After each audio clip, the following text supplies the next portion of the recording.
আজকে আমরা একটি গুরুত্বপূর্ণ বিষয় নিয়ে আলোচনা করতে যাচ্ছি। বিষয়টি হচ্ছে নিওনেটাল ইলেকট্রোলাইসিস। মূলত এটি একটি জেনেটিক ডিসঅর্ডার, যেটি মূলত বিড়ালের ব্লাড গ্রুপের উপর ডিপেন্ড করে। শুরুতেই আমরা বলে রাখি, একটি বিড়ালের ব্লাডের 3টি গ্রুপ হয়: blood group A, blood group B এবং ব্লাড গ্রুপ এবি। পৃথিবীতে খুব কম সংখ্যক মেয়ে বিড়ালের ব্লাড গ্রুপ বি হয়ে থাকে, এবং যখন বিড়ালের ব্লাড গ্রুপ বি হয় তখনই কমপ্লিকেশনটি হয় অথবা সমস্যাটি শুরু হয়।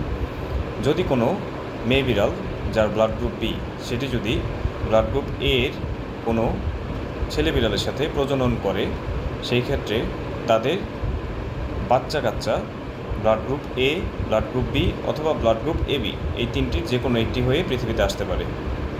যদি বাচ্চাগুলোর ব্লাড গ্রুপ এ অথবা ব্লাড গ্রুপ এবি হয়ে জন্ম নেয়, তখন সেটি যদি মায়ের দুধ পান করে জন্মের 24 ঘন্টার মধ্যে, তাহলে বিড়ালের হেমোলাইটিক অ্যানিমিয়া হবে।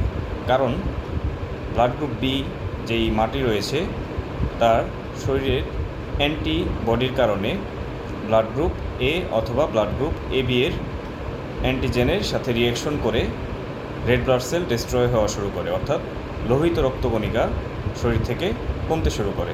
সেই ক্ষেত্রে কিটেন্সগুলো মায়ের দুধ খাওয়ার 24 ঘন্টার মধ্যে মারা যাওয়ার সম্ভাবনা থাকে, এবং যদি সেটি মারা নাও যায়, সেটি 48 ঘন্টা থেকে 72 ঘন্টার মধ্যে মারা যেতে পারে। সুতরাং আমরা একটি জিনিস বুঝতে পারলাম, যদি আমরা বিড়ালের মেটিং করাতে চাই একটি আননোন পার্টনারের সাথে, সেক্ষেত্রে অবশ্যই তার রক্ত পরীক্ষা নিরীক্ষা করার মাধ্যমে নিশ্চিত হতে হবে যে তাদের মধ্যে আসলে কী টাইপের ব্লাড গ্রুপ রয়েছে, যার দ্বারা আমরা তৎক্ষণাৎ সিদ্ধান্ত নিতে পারবো যে ফিমেল ক্যাটটি ওই মেল ক্যাটের সাথে প্রজননের জন্য উপযুক্ত কিনা। ধন্যবাদ সবাইকে।